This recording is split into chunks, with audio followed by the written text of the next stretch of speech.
Ayan guys, hello guys. Nandito kami sa Barangay 177 na kung saan makikita nyo ang branch ng 5-star hotel. Ayan ha.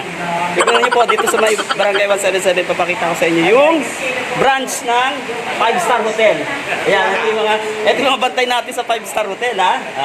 Ayan guys, papakita ko sa inyo kung paano nagawa at kung paano natin nakita yung ganda ng 177. Ito, entrance pa lang to ha. Oh, shoutout sa mga kaibigan natin. Shoutout! Oh, yan oh. Tara, punta natin. Tara guys, ayan.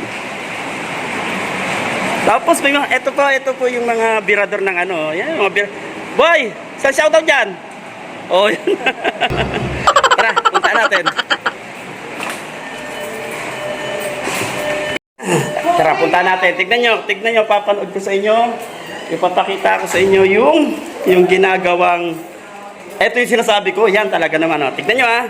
Eto, suspense para sa inyo. Entry pa lang, pagpasok sa taas ng Barangay 177 sa mga department sa taas, makikita nyo na pagpasok pa lang, masisiyahan na kayo. Eto po. Oh. Sana all. Ay, ayan pala si Vince oh. Oh, eto si Vince yung isa sa tumira nito. Oh, tignan nyo. Ayan po yung ano. Ayan po yung mga ginawa nila Vince ng airpot niya. Silang tumira rito. Tapos ang nag-design nito ay si... Sino nag-design, Vince? Tres po. Oh, si Paring Tres. Dave Ramirez. Ayan, tignan nyo. Dito po yung mga picture ng ating mga ano... Council at sikap nasa taas, ayan.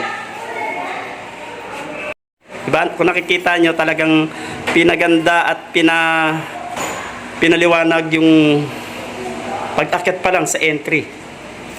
Ayan, ang ganda, di ba? Oh, no!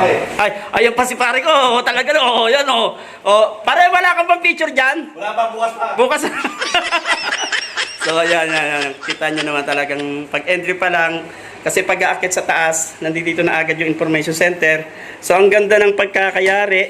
Kung makikita nyo, ito yung tinatawag dito. Alam mo ba pangalan nito? Ano, panel. Panel board po to. Oo, ito yung tinatawag na panel board. Nabibili to sa mga tindahan ng tiles. Tapos, meron po silang WPC.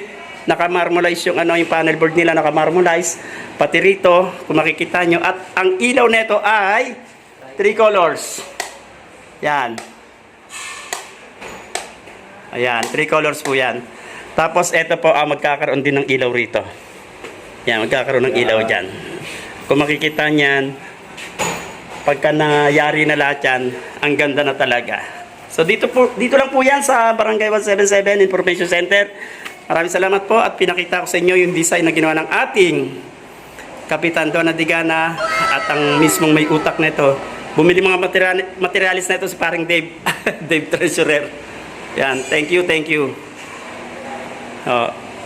Pag-akit nyo rito, yasis agad kayo ng Maganda na to pagka may mga may mga empleyado na rito, syempre. Oh.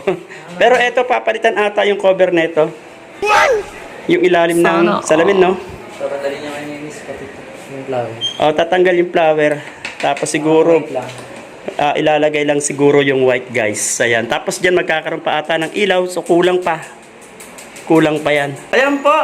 Okay po. Maaliwalas na po yung Barangay 177 pagpasok pa lang sa taas. So, pasalamat tayo kay... Halika rito, Vince. Oh, ilang araw itong ginawa. Halika rito.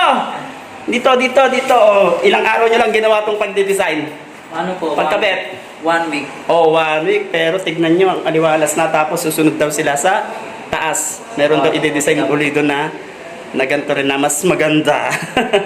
Oh, 1 week. Oh, kontakin nyo lang po. Airpot netong birador. Thank you.